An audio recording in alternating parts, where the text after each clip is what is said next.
రాగద్వేషములు అంత ప్రమాదకరం. అందుకే అమ్మవారి ఉపాసన చేస్తే రాగస్వరూప పాషాఢ్య క్రోధాకార అంకుశోజ్వల అటువంటి జీవితం నుంచి మార్గాన్ని తప్పించి భక్తినిస్తుంది ఆవిడ. కాబట్టి చిట్ట చివరికి రాగద్వేషాలు ఏం చేశాయి, మనసు ఏం చేసింది, పునర్జన్మకి కారణమైంది. అది గురువుగారిని పట్టుకుందనుకోండి, ఆఖరి స్మరణలో గురువు జ్ఞాపకానికి వచ్చారు, ఆఖరి స్మరణలో రామాయణం గుర్తుకొచ్చింది, ఆఖరి స్మరణలో భాగవతం జ్ఞాపకానికి వచ్చింది, భారతం జ్ఞాపకానికి వచ్చింది, ఆఖరి స్మరణలో సనాతన ధర్మ వైభవం జ్ఞాపకానికి వచ్చింది, దేవాలయం జ్ఞాపకానికి వచ్చింది. ఎందుకు వస్తుంది? ఏదో అల్లీబిల్లీగా ఏం రాదు. నేను ఇప్పుడు ఏది పట్టుకోవడం అలవాటు చేసుకున్నానో, నా మనసుకి నేను ఆలంబనంగా ఇస్తున్నానో దాన్ని అది పట్టుకుంటుంది. అది పసిపిల్లాడు. ఇంట్లో మనవాడు ఉన్నాడు అనుకోండి, వాడు చిన్నవాడు, వాడు ఏడుస్తూ ఉంటాడు. నేను ఏం చేస్తాను? నేను ప్రయాణం చేసి వచ్చేసిన టికెట్ వాడికి ఇచ్చి చాలా జాగ్రత్త నాన్న ఆడుకో అంటాను. వాడు అటు తిప్పుతాడు, ఇటు తిప్పుతాడు, మన తిడతాడు, అలా చేస్తాడు, ఇలా చేస్తాడు. తాత యామార్చాడని తెలిసి చింపు వదల పారేసి మళ్ళీ ఏడుస్తాడు. నేను ఓ వంకాయ పట్టుకెళ్ళి ఇస్తాను. కాసేపు అటు తిప్పుతాడు, ఇటు తిప్పుతాడు, నోట్లో పెట్టుకుంటాడు, చప్పరిస్తాడు, కింద పారేసి ఆఖరికి తాత యామార్చాడని మళ్ళీ ఏడుస్తాడు. పోన్లేను కత్తిరిస్తానా? ఇవ్వను. ఎందుకు ఇవ్వను? ప్రమాదం పిల్లాడికి. మనస్సుని లాలించడంలో మనిషి అలా లాలించాలి. ప్రమాదరహితమైన వస్తువు మనసుకి ఆలంబనంగా ఇవ్వాలి. ఇస్తే అది దాన్ని పట్టుకు తిరుగుతూ ఉంటుంది. ఇప్పుడు మంచి పుస్తకాలు, భగవన్నామం, దేవాలయం, గురువుగారు, సచ్చరిత్రలు ఇటువంటివన్నీ ఆలంబనంగా ఇచ్చారనుకోండి, అది అదే పట్టుకుంటుంది. దాని అలవాటు ఏమైపోతుందంటే అదే గుర్తు తెచ్చుకోవడం అలవాటై ఆఖరణ కూడా అదే చెప్తుంది. ఆఖరి ఊపిరిలో, ఆఖరి కదలికలో అది చెప్తుంది. చెప్తే ఈశ్వరుడు ఏం చేస్తాడంటే, ఒకవేళ మళ్ళీ జన్మ ఇవ్వవలసి వస్తే వేదాంతాన్ని బాగా పట్టుకుని బాగా అనుష్ఠానం చేసి జన్మ పరంపర తగ్గిపోయి ఆయన యందు ఐక్యమైపోగలిగినటువంటి గొప్ప స్థితిని ఇస్తాడు. కంచికామకోటి పీఠాధిపత్యం వహించిన మహాస్వామి వారి దగ్గరికి, చంద్రశేఖరేంద్ర సరస్వతి స్వామి వారి దగ్గరికి ఒకప్పుడు తల్లిదండ్రులు పిచ్చి పిల్లాన్ని తీసుకెళ్లారు. తీసుకెళ్ళి అన్నారు, అయ్యా వీడికి పిచ్చి తగ్గేటట్టుగా అనుగ్రహించండి అన్నారు. ఆయన చాలాసేపు మాట్లాడకుండా అలా ఉండిపోయారు. ఉండిపోయి ఆయన అన్నారు, మీ సంతోషం కావాలా, వాడి అభ్యున్నతి కావాలా అని అడిగారు. ఏ తల్లిదండ్రులైనా ఏం అడుగుతారు? ఆ పిల్లవాడు అభ్యున్నతి అడుగుతారు. వాళ్ళు అన్నారు, వాడి అభ్యున్నతి కావాలన్నారు. అయితే వాడి పిచ్చి తగ్గాలని అడక్కండి అన్నారు. ఏమన్నారు వాళ్ళు? పిచ్చిలో ఉన్నాడు కదూ, కాబట్టి వాడికి కోరికలు లేవు, వాడికి రాగము లేదు, ద్వేషము లేదు. వాడికి తండ్రిని తెలిస్తే కదూ, తల్లిని తెలిస్తే కదూ, తోబుట్టులని తెలిస్తే కదూ, వాడికి రాగమా ద్వేషమా ఏమీ లేవు. మరి ఎందుకున్నట్టు అంటే ఏదో ప్రారంధం ఉండిపోయింది. ఆ రుణశేషం తీర్చేసుకుంటున్నాడు. కొత్తగా చేస్తున్న కర్మ లేదు. పిచ్చి తగ్గిపోయిందనుకోండి, వీడికి రాగద్వేషములు అలవాటై కర్మ చేసి పట్టుకుంటాడు, పునర్జన్మలలో కెడతాడు. ఎందుకు వాడిని పాడు చేస్తారు? యోగి భ్రష్టుడై ఆఖరి జన్మకి ఈ స్థితిలో మీ కడుపున పుట్టాడు, పోషించి పంపించేసేయండి. వాడంతటా వాడు వెళ్ళిపోతాడు ఒక రోజున. అంటే జీవుడు ఉద్గమిస్తాడు. మీ రుణం తీర్చేసుకోండి. మీ ఇంట ఒక యోగికి అన్నం పెట్టామనుకొని ఒక్కొక్క యోగి బట్ట కట్టుకోడు. యోగికి అన్నం పెడుతున్నానని అమ్మ ప్రేమతో పెట్టి రుణం తీర్చేసుకో అన్నారు. పునర్జన్మయందు అంత విశేషం ఉంటుంది. కర్మ పునర్జన్మకు కారణమవుతుంది. ఇది సనాతన ధర్మమునకు ఆయువు పట్టు. ఇది బాగా పట్టుకోవాలి సుమా. మీరు నేను చెప్తున్నది కర్మ ఒకటి, పునర్జన్మ ఒకటి అని మీరు అనుకోవద్దు. కర్మయే పునర్జన్మ, కర్మయే ఫలితములను ఇస్తుంది. మీకు ఉదాహరణ చెప్పాలంటే, ఓ పెద్ద తటాకం ఉందనుకోండి, అందులో ఏం అలలు లేవు, పక్కన ఓ చెట్టు ఉంది, మర్రి చెట్టు. అరే ఒక్క అలలేదే, అద్దం కింద నుంచి కనబడినట్టు బురద కనబడుతోంది అనుకుంటున్నాను. ఇంతలో పైనుంచి ఓ మర్రికాయ ఒకటి కింద పడింది. కాయ పడడం కర్మ, కర్మ జరగగానే దాని ఫలితం కూడా ఉంటుంది. నీటిలో అలలు వస్తాయి. అలలకి కారణం కాయ పడడం. కర్మ చేస్తే ఫలితం ఉంటుంది. అలాగని మీరు కర్మలు చేయకుండా ఉండలేరు. ఏ కర్మ చేయకుండా ఉండడం కుదరదు. మీరు ఉన్నా మనసు చేస్తుంది. అందుకే శాస్త్రాన్ని ఆధారం చేసుకుని సత్కర్మకు అలవాటు పడితే అదే విడుదలకు కారణం. అందుకే పునర్జన్మ సిద్ధాంతాన్ని బలపరచి మాట్లాడేది ఏది అంటే సనాతన ధర్మం. అందుకే సనాతన ధర్మమునందు ఎప్పుడూ ఒక మాట చెప్తారు, ఉద్ధరేణాత్మనాత్మానం, ఎవడిని వాడు ఉద్ధరించుకోవాలి. నాకు ఆకలిసిందనుకోండి, నేను తినాలి. నాకు దాహం వేసిందనుకోండి, నేను తాగాలి. నన్ను ఉద్ధరించుకోవాలనుకోండి, నేను ఉద్ధరించుకోవాలి. ఇందులో ఎన్నాళ్ళు ఉంటాను? మహా అయితే ఇంకో 20 ఏళ్ళు, కాదు కాదు ఇంకో 30 ఏళ్ళు, పూర్ణాయుర్దాయం అన్నారనుకోండి ఇంకో 45 ఏళ్ళు. తర్వాత అయినా ఇది వదిలేయాలిగా. ఇది వదిలేసిన తరువాత జీవుడు మళ్ళీ ఇంకో శరీరంలోకి వెళ్ళాలిగా. అవి ఎన్ని కోట్ల జన్మలు పెడదాం అనుకుంటున్నావా? వద్దు వద్దు, ఈ జన్మ పరంపర, ఈ అల్లరి నేను పడలేను అనుకుంటున్నావా? నిన్ను నువ్వు ఉద్ధరించుకోవాలనుకుంటున్నావా? కర్తవ్యాన్ని, ధర్మాన్ని దృష్టిలో పెట్టుకో. నువ్వు చెయ్యవలసింది నువ్వు చేస్తున్నావా శాస్త్రవిహితంగా? అదొక్కటే. నీకెందుకు అక్కర్లేని ఇతర విషయాల గురించి? అవన్నీ పెట్టుకుని పాడైపోయేది ఎవరు? చివరికి జీవుడు పాడైపోతాడు. అప్పుడు నిన్ను ఉద్ధరించేవాడు ఉండడు, ఇంకా సర్వనాశనం అయిపోతాడు. తులసీదాస్ గారు ప్రతిరోజు కాశీ ఒడ్డున గంగ ఒడ్డున కూర్చుని కాశీలో రామాయణం చెప్తుండేవారు. ఓ జమీందారు అటుగా వెళ్ళిపోతూ ఆగి తులసీదాస్ గారి వంక చూసి నిందించేవాడు, దుర్మార్గుడు. ఇలా అందరినీ కూర్చోబెట్టి రామాయణం మొదలెడతాడు. వీళ్ళు అంత పని మానేసి వింటూ ఉంటారనేవాడు. ఆయన విని నవ్వేవారు. జమీందారు ఇంటికి వచ్చే వేళకి తులసీదాస్ గారు వెళ్ళి తలుపు కొట్టేవారు. ఆగ్రహంగా తలుపు తీసేవాడు. అయ్యా, ఒక్క శ్లోకపాదం చెప్తాను, వినకూడదా అనేవారు. బుద్ధిహీనుడా, నా ఇంటికి కూడా వచ్చావా, రేపురా అనేవాడు. రోజు వెళ్ళేవారు తులసీదాస్ గారు రామాయణంలో పాదం చెప్తానని. వినలేదు. కొన్నాళ్ళకి విసుగెత్తి నెలబోయాక రా అన్నాడు. నెలకి వెళ్ళారు. 3 నెలలకు అన్నాడు. 3 నెలలకు వెళ్ళారు. 6 నెలలు అన్నాడు. 6 నెలలకు వెళ్ళారు. ఏడాది పోయాక రా, ఏడాదికి వెళ్ళారు. ఆయన వినేవాడు కాదు. ఒకసారి వచ్చే ఏడాది రా అన్నాడు. ఆయన ఒక ఏడాది పోయాక వెళ్ళి తలుపు కొడదామని నించున్నారు. ఇలా చూశారు. ఎదురుకుండా పశువుల కట్టంలో ఒక ఎద్దు కందుల వెంట నీరు కారుస్తోంది. గుర్తుపట్టారు తులసీదాస్ గారు. ఆ జమీందారే ఆఖరి స్మృతిలో పొలాల మీద పెట్టుకున్న వ్యామోహానికి దున్నడానికి ఎద్దుగా వచ్చాడు. ఆ కొడుకే నాగలి కట్టి కొరడా పెట్టి కొడుతున్నాడు. అయ్యయ్యయ్యో, మీరు వచ్చినప్పుడు ఒక్కసారి రామాయణ పాదం వింటే ఏమయ్యేవాణ్ణో. అది శాశ్వతం అనుకున్నాను. అక్కర్లేనివన్నీ మనసులో పెట్టుకున్నాను. ఇదిగో ఎద్దునై పశువుల కొట్టంలో నిలబడ్డాను అని మహానుభావుడు ఏడ్చాడు. పునర్జన్మ సిద్ధాంతాన్ని బలపరిచి, సిద్ధాంతీకరించి, పరమ సత్యమని మాట్లాడుతుంది సనాతన ధర్మం. అది ఏదో భ్రాంతిగా కాదు, పరమ సత్యం.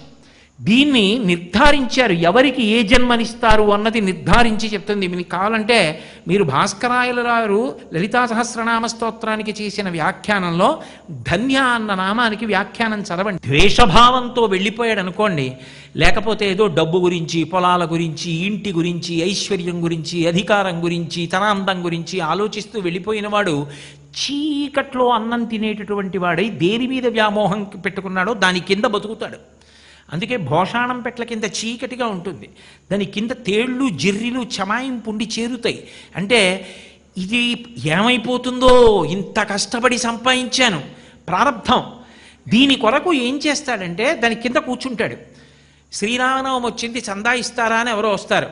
మా నాన్న పాపం ఏమీ చేసుకోలేదు, మా నాన్నగారు వెళ్ళిపోయిన ఏడాది ఏటి సూతకం, మా నాన్నగారి పేరు మీద అన్నదానం చేయండో 10,000 ఇస్తారని కొడుకు తాళం తీస్తుంటాడు. అయ్య బాబో, ఇంత కష్టపడి సంపాదించారు, శ్రీరామనవమికి 10,000 ఇచ్చేస్తున్నాడని కటకట బయటకు వచ్చి కొండెత్తుతాడు కొడదామని. కొడుకు చూస్తాడు, చెప్పట్రా అని చెప్పి చెప్పెట్టి కొడతాడు. ఆఖరణ ప్రాణం పోయే ముందు చీ చీ చీ చీ సంపాదించి తేలునై వాడిని కొట్టబోయి వాడి చెప్పు చేత చచ్చిపోతున్నాడని చచ్చిపోతాడు. ఉత్తమ కర్మ ఉందా? పరితాపం ఒకటే. అలా కోట్ల జన్మలు ఎత్తాలని చెప్పింది శాస్త్రం. నేను చెప్పట్లేదు. భాస్కర్ రాయల వారంటే సామాన్యులు కాదు. మహాచతుషష్టి కోటి యోగిని గణసేవిత నామానికి ఆయన మీద పక్షపాతం పెంచుకున్న పండితులు ఏది అమ్మవారిని సేవించి 64 కోట్ల మంది దేవతల పేర్లు చెప్పన్నారు. ఆయన నవ్వి నా మీద పక్షపాతంతో అడుగుతున్నారు వీళ్ళని. ఆయన అన్నారు, సాయంకాలం కాశీలో గంగ ఒడ్డుకి స్నానం చేసి సంధ్యావందనం చేసుకురండి, నేను చెప్పడం ఎందుకు, ఆ దేవతలే ఆకాశంలో నించుని మీకు చెప్తారన్నారు. కుంకుమానందరాయల వారిని ఉండేవారు ఆ రోజుల్లో, కుంకుమానంద స్వామి వారిని. ఆయన ఒరే అటువంటి మహానుభావుడి జోలి మీకెందుకు, ఆయన భగవంతుణ్ణి నమ్ముకు బతుకుతున్నవాడరా అంటే వినకుండా ఈ బ్రాహ్మణులందరూ ఉద్ధతితో వెళ్ళారు. ఆయన అందరినీ గంగ ఒడ్డును కూర్చోబెట్టి లలితాపరాభట్టారికని స్తోత్రం చేశారు. అమ్మవారు తన గణములను పరిచయం చేసుకోమని పంపించింది. ఇన్ని కోట్ల మంది ఆకాశంలో నిలబడి పేర్లు చెప్పి పరిచయం చేసుకుంటున్నారు. అప్పుడు కుంకుమానంద స్వామి వారు ఎవరనుకుంటున్నావురా భాస్కర్ రాయల వారంటే అని గంగతో కళ్ళు తుడిచి చూపిస్తే భాస్కర్ రాయల వారిలో లలితాపరాదేవి కనపడింది. ఇప్పటికీ ఆయన శివలింగంలో వేసిన శ్రీచక్రం కాశీలో విశ్వనాథుడి దేవాలయంలోకి వెళ్ళి బయటికి వచ్చేస్తున్నటువంటి సందులో కుడి చేతి వైపు ఉంటుంది. నూతిలా ఉంటుంది ఆ లోతుగా. ఈ సంఘటన జరిగిన తర్వాతే భాస్కర రాయల వారు శ్రీచక్రంతో కూడుకున్న శివలింగ ప్రతిష్ఠ చేశారు కాశీలో. కాబట్టి చేసిన కర్మ ఉత్తినే పోదు. అందున కర్మ ఉత్తినే పోదు అంటే పుణ్యకర్మకి కూడా అన్నిటికీ ఫలితం ఒకలా ఉండదు. ఇది మీరు బాగా పట్టుకోవాలి. నేను చెప్తున్నమాట. బాగా డబ్బున్నవాడు ఒకడికి భోజనం పెట్టిన దానికి తను తినడానికే ఉన్న భోజనంలో సగం వచ్చిన అతిథికి పెట్టేసిన వాడికి ఒకే ఫలితం ఉంటుందా? ఉండదు. అసలు భగవంతుడు ఎప్పుడైనా అనుగ్రహించాలని అనుకుంటే భగవంతుణ్ణి నమ్ముకుని బ్రతుకుతూ ఎన్నడూ ఒక్క అర్ధన ఆశించని మహానుభావుడు మీ ఇంటికి వచ్చి ఓ గుటక మంచినీళ్ళు తాగి వెళ్ళిపోతాడు. ఒక మహానుభావుడు మీ ఇంటికి వచ్చి గడప దాటి లోపలికి వచ్చాడంటే ఈశ్వరానుగ్రహం కలగడం ప్రారంభమైందని గుర్తు. అందుకే భాగవతంలో గర్గుడు వస్తే ఊరకరారు మహాత్ములు వా రథముల ఇండ్ల కడకు వచ్చుటలెల్లన్ కారణము మంగళములకు మీరొచ్చుట శుభము మాకు నిజము మహాత్మా అంటాడు నందుడు. ఒక్కొక్క మహానుభావుడి చేతిలో పడినటువంటి చిన్న పదార్థం, ఒక్కొక్క మహాత్ముడి జీవితంలో జరిగిన ఉపకారం, ఆయన పొందిన సంతోషం వంశాన్నంతటినీ కాపాడుతుంది. శంకరాచార్యుల వారు బ్రహ్మచారిగా వచ్చి ఇంటి ముందు నిలబడితే ఒక పేద బ్రాహ్మణి వేసిన ఉసిరికాయకి లక్ష్మీదేవి అనుగ్రహించి బంగారు ఉసిరికలు కురిపించింది. ఇప్పటికుందా ఇల్లు స్వర్ణతమనాయి అని. నేను వెతుక్కుని కారులో కేరళ రాష్ట్రంలో ఇంటికి వెళ్ళి కనకధారా స్తోత్రం ఆ ఇంట్లో నిలబడి చేసి వచ్చాను. కాబట్టి చేసిన కర్మకి ఫలితం ఉంటుంది. అది మనం తెలుసుకున్న నాడు రాగద్వేషాలకి అతీతంగా ధార్మికంగా మనకున్న దాంట్లో మనం పుణ్యకార్యాన్ని చెయ్యగలుగుతాం. ఈ పునర్జన్మ సిద్ధాంతాన్ని చెప్పగలిగినది ఏది అంటే సనాతన ధర్మం ఒక్కటే. మీరు అందుకే మార్కండేయ పురాణం పరిశీలించండి, ధన్యాది నామములు పరిశీలించండి, పురాణములను పరిశీలించండి, పునర్జన్మలు ఎందుకు వస్తాయో అర్థమవుతుంది. భాగవతాన్ని పరిశీలించండి. అన్నీ విడిచిపెట్టి తపస్సుకి వెళ్ళిపోయిన భరతుడు ఒక లేడి మీద వ్యామోహం పెంచుకున్నాడు. చిట్ట చివరికి లేడీ పుట్టవలసి వచ్చింది. అందుకే చరమ ప్రయోజనంగా ఏం చెప్తారంటే వైరాగ్యం చెప్తారు. ఒక స్థితి వచ్చేసింది, ఇక నా చెప్పులు ఇప్పేశాను. ఒకనాడు నేను పెళ్లి కొడుకు చెప్పులు వేసుకుని పెళ్లిపీటల మీద కూర్చున్నాను. ఒకనాడు తండ్రి చెప్పులు వేసుకుని బాలసారి చేశాను ఆ కొడుక్కి. ఒకనాడు తండ్రి చెప్పులు వేసుకుని స్నాతకం చేశా. ఇవాళ ఆ చెప్పులు ఇప్పేశా అంటే తండ్రిగా ఉన్నాను. ఇప్పుడు నాకు మనవడు పుడితే ఆ చెప్పులు నా కొడుకు వేసుకుంటాడు, తండ్రిగా వేసుకుని వాడు బాలసారి చేస్తాడు. వాడు ఇల్లు కొనుక్కుంటే వాడు గృహప్రవేశం చేస్తాడు. నేనేం చేస్తాను? జుత్తు తెల్లబట్టల్లా ఈశ్వరుని ఎందు బుద్ధి పెట్టుకుంటాను. ఉన్న సమయం అయిపోయిన తర్వాత నన్ను ఆదుకునేవాడేవాడు. అందుకే కురుల్ వెల్వెల్లగానప్పుడే చింతింపన్ బలిమీ పదాంబుజములన్ శ్రీకాళహస్తీశ్వర అంటాడు. కాబట్టి వానప్రస్థము, వైరాగ్యము సంసారమునందు శాస్త్రం చోటిచ్చి కల్పించింది. లేకపోతే మనిషి పాడైపోతాడు, ఉత్తర జన్మలలో నశించిపోతాడని జీవుణ్ణి రక్షించుకో, నిన్ను నువ్వు కాపాడుకో. ఉద్ధరేణాత్మనాత్మానం. నువ్వు రాగద్వేషాలు పెట్టుకుని వెళ్ళిపోయిన తర్వాత నీ పేరు మీద ఎవరో ఏదో గోదానం చేసి నిన్ను ఉద్ధరిస్తారనుకోకు. ఇక్కడ ఉండగా నువ్వు పట్టుకున్న ధర్మమేదో అదే చిట్ట చివరికి నిన్ను కాపాడుతుంది. మీరు ఎన్ని కావ్యాలు చదవండి, ఎన్ని పురాణాలు చదవండి, ఎన్ని వేదాలు చదవండి, అన్నిటినీ పిండగలిగిన శక్తి మీకుంటే పిండేయండి. అందులోంచి రాలిపోయేవి రెండే అక్షరాలు. ఆ రెండక్షరాలే ధర్మం. ఆ ధర్మాన్ని ప్రబోధం చెయ్యడానికే ఇవన్నీ వచ్చాయి. అదే ఈశ్వరుని యొక్క అవతార ప్రయోజనం. అందుకే ప్రతిజ్ఞ చేసి చెప్పాడు, యదా యదా హి ధర్మస్య గ్లానిర్భవతి భారత. ఎప్పుడెప్పుడు ధర్మమునకు గ్లాని కలుగుతుందో అప్పుడప్పుడు అవతార స్వీకారం చేస్తానన్నాడు. కాబట్టి ఆ ధర్మము గురించి ఎప్పుడు మనిషి ప్రయత్నపూర్వకంగా ఆలోచించాలి. ధర్మాచరణమే మనిషిని చిట్ట చివరికి కాపాడుతుంది. తన ధర్మానికి ప్రతిబంధకంగా నిలబడుతున్నారు, తన ధర్మం పాడు చేసేస్తున్నారు అనుకుంటే నిర్మోహమాటంగా వారికి దూరంగా జరిగిపోవాలి తప్ప అంటకాగి సర్వనాశనం అయిపోవడానికి మాత్రం ఎన్నడూ ప్రయత్నించకూడదు. కాబట్టే ధర్మము ధర్మము ధర్మము పునర్జన్మ, వేదము, ప్రమాణము, ప్రమాణవాక్కులు, 5 ప్రమాణములు, ఇవన్నీ సనాతన ధర్మం యొక్క అద్భుతమైనటువంటి ప్రతిపాదనలు. సనాతన ధర్మమునందు పరమాద్భుతమైనటువంటి విశేషం ఒకటి. శృతి అంటుంది అజాయమానో బహుధా విజాయతే అంటుంది. అసలు ఆయనకు రూపం పుచ్చుకోవలసిన అవసరం లేదు. ఎందుకని? అంతర్బహిశ్చ తత్సర్వం వ్యాప్య నారాయణ స్థితః. లోపల బయట కనపడే దాంట్లో వినపడే దాంట్లో చూసే దాంట్లో అంతటా ఆయన తప్ప వేరొకటి లేదు. ఆయనే ఉన్నాడు. ఆయనే ఉంటే మరి ఎందుకు కనపడ్డావు? నెయ్యి ఎక్కడుంది? పాలల్లోనే ఉంది. మరి ఎందుకు కనపడదు? పాలలోనే ఉన్న నెయ్యి నీకు కనపడాలంటే పాలు తీసుకురావాలి, పొంగిపోకుండా జాగ్రత్తగా కాయాలి, ఎర్రటి తట్టు కట్టాలి, చల్లారబెట్టాలి, కాస్త పెరుగు తేవాలి, తోడు పెట్టాలి, మర్నాడు పెరుగవ్వాలి, కవ్వం దింపాలి, చల్ల చిలకాలి, మజ్జిగ ఏర్పడాలి, మజ్జిగలోంచి వెన్నముద్ద పైకి రావాలి, ఇక తర్వాత చిలికితే వెన్న కరిగిపోతుంది, పైకి తేలిన వెన్నముద్ద పైకి తీసి గిన్నెలో పెట్టి చక్కగా సన్నని సెగ మీద కాలిస్తే కమ్మని వాసనతోటి ఆ నెయ్యి తయారవుతుంది. ఇప్పుడు ఆ నెయ్యి ఎక్కడి నుంచి వచ్చింది? పాలలోంచే వచ్చింది. మరి పాలల్లో కనపడిందా? కనపడదు. పాలలో ఉన్న నెయ్యి నువ్వు పరిశ్రమ చేస్తే కనపడినట్టు విశ్వమునందున్న విశ్వనాథుడు, లోకమునకున్న లోకేశ్వరుడు నీ సాధన చేత కనపడతాడు. అది ఎవరికి కనపడ్డాడు? భక్తుడైన వాడికి కనపడ్డాడు. ఎవడు భక్తుడు? వాడు పరిశ్రమించాడు, తాపత్రయపడి తాపత్రయపడి తాపత్రయపడి ఆయనతో అనుబంధం ఏర్పరుచుకున్నాడు. ఒక ప్రేమ భావనకు భక్తి అని పేరు. ఏమిటా ప్రేమ అంటే? జపో జల్పశిల్పం సకలమపి ముద్రా విరచన గతి ప్రాదక్షిణ్యాక్రమణమశనా జాహుతి విధి ప్రణామ సంవేశసుఖమఖిలమాత్మార్పణ దృశ సపర్యాపర్యాయస్తవ భవతు ఎన్మే విలసితం అంటారు శంకరుల సౌందర్యలహరిలో. నేను మాట్లాడుతున్నాను అనుకోండి, అమ్మా నువ్వు ఇచ్చిన ఆలోచన, అమ్మా నువ్వు ఇచ్చిన ఊపిరి, అమ్మా నువ్వు ఇచ్చిన వాక్కు తల్లి నువ్వు పలికించావు అన్న నా భావన భక్తి తప్ప ఇంటి దగ్గర గదిలో కూర్చుని చేసిన పావుగంట పూజ కాదు. నిరంతరం అమ్మా నాకు వాక్కులు ఇచ్చిన దానివి నువ్వు, నా ఆలోచన నువ్వు. యాదేవి సర్వభూతేషు బుద్ధిరూపేణ సంస్థిత నమస్తస్యై నమస్తస్యై నమస్తస్యై నమో నమః. అమ్మా కాసేపు ఆగితే ఈ శరీరం నీరసపడుతుందని ఆకలి రూపంలో వచ్చిన దానివి నువ్వు. యాదేవి సర్వభూతేషు క్షుధారూపేణ సంస్థిత నమస్తస్యై నమస్తస్యై నమస్తస్యై నమో నమః. కాసేపాగి నిద్రపడితే అమ్మా నిద్రనిచ్చిన దానివి నువ్వు. యాదేవి సర్వభూతేషు నిద్రారూపేణ సంస్థిత నమస్తస్యై నమస్తస్యై నమస్తస్యై నమో నమః. ఇప్పుడు అసలు ఆ అమ్మవారితో అనుసంధానం లేనిది ఎప్పుడూ ఆవిడితో అనుసంధానమే. ఆ భక్తి, ఆ మధుర భావన ఉందే, అటువంటి వాడు ఒకనాడు కోరుకుంటాడు, స్వామి నిన్ను ఇలా చూడాలనుందయా అంటాడు. మనకి భగవద్భక్తి కలిగిన వాడెవరున్నాడో వాడి కోరికని కాదనలేక ఈశ్వరుడు వశపడిపోతాడు. ఇది సనాతన ధర్మమునందున్నటువంటి ఒక పరమాద్భుతమైన విశేషం. సర్వ జగత్తుకి నియామకుడు ఆయన ఎవరి మాట వినక్కర్లేదు.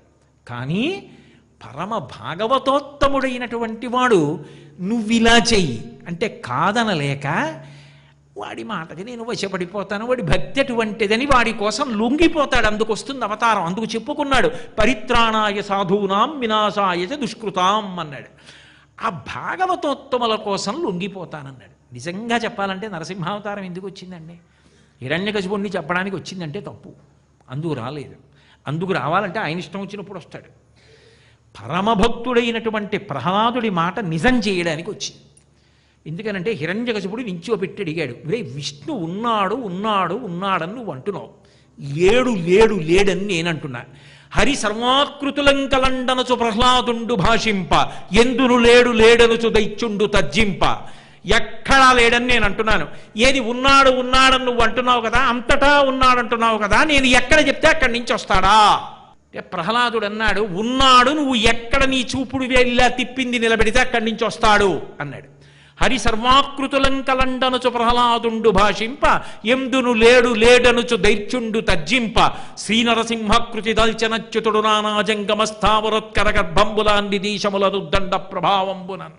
ఏమో ఎక్కడాగుతుందో చూపుడు వేలు, ఇలా స్తంభంలో ఆపుతాడో, పండులో ఆపుతాడో, బలలో ఆపుతాడో, కుర్చీలో ఆపుతాడో, పంచెలో ఆపుతాడో, ఎవరికి తెలుసు? ఎక్కడ ఆపితే అక్కడి నుంచి రావాలి. ఎందుకు రావాలి అంటే ఇందుగలడు అందులేడని సందేహము వలదు చక్రి సర్వోపగతుండెందెందు వెదకి చూచిన అందందే గలడు తానవగ్రని వింటే. భక్తుడి మాట నిజం చెయ్యాలి, లేకపోతే ప్రహ్లాదుడు ఏమైపోతాడు? తన భక్తుడి మాట నిజం చెయ్యడానికి బ్రహ్మాండమంతా ఒక పెద్ద నరసింహం అయిపోయింది. హిరణ్యకశిపుడి చూపుడు వేలు స్తంభం మీద ఆగింది, అందులోంచి వచ్చాడు. భక్తుల మాట నిజం చెయ్యడానికి పరమేశ్వరుడు లొంగిపోతాడు. లొంగిపోయి అవతార స్వీకారం చేసి అందరి కళ్ళకి కనపడడానికి వీలుగా రూపాన్ని పొంది వస్తూ ఉంటాడు. వేదాహమేతం పురుషం మహాంతం ఆదిత్యవర్ణం తమసస్తు పారే సర్వాణి రూపాణి విచిత్య ధీర నామాని కృత్వాభివదన్ యదాస్తే అంటుంది పురుష సూక్తం. అసలు ఒక నామము ఒక రూపము లేనటువంటి వాడు అనేక నామములను అనేక రూపములను ఎందుకు పొందుతున్నాడంటే నిన్ను ఇలా చూడకుండా నేను ఉండలేనని అడిగినటువంటి భక్తుడి యొక్క కోరిక తీర్చడానికి ఆ ఉన్న ఒక్క పదార్థమే ఇన్ని రూపాలు ఎత్తింది. వేదోద్ధారణ మందరాభరణ పృథ్వీధర్మ నిర్మాణ ప్రహ్లాదత్రాణ బలిప్రతారణ నృపాహంకార నిర్వాపన వైదీహీ రమణ ధనంజయ జయ వ్యాపార పారీణ క్షోణీ దివ్యత్కరుణ తమోహరణ తండ్రి వెంకటేశ ప్రభో అంటారు. అన్ని రూపాలు తీసుకున్నాడు. భక్తుల మాట కాదనలేక పరమేశ్వరుడు వశవర్తి కావడం పరమాద్భుతమైనటువంటి విశేషం. అసలు దానికి ఇంకా అర్థం లేదండి. మీరు వాంగ్మయాన్ని పరిశీలించండి. సనాతన ధర్మంలో ఆ ఘట్టాలు చదువుతుంటే ఒళ్ళు పులకలు వస్తాయి కదండి. నిజంగా అబ్బా ఏమి భాగవతులు రా అనిపిస్తుంది. ఎంత గొప్ప భక్తుడు భీష్మాచార్యుడు. ప్రతిజ్ఞ చేశాడు మహానుభావుడు కురుక్షేత్ర సంగ్రామ సమయంలో, నేను యువతల కౌరవ సైన్యానికి అంతటికీ కూడా సర్వసైన్యాధ్యక్షంలో నిలబడుతున్నాను.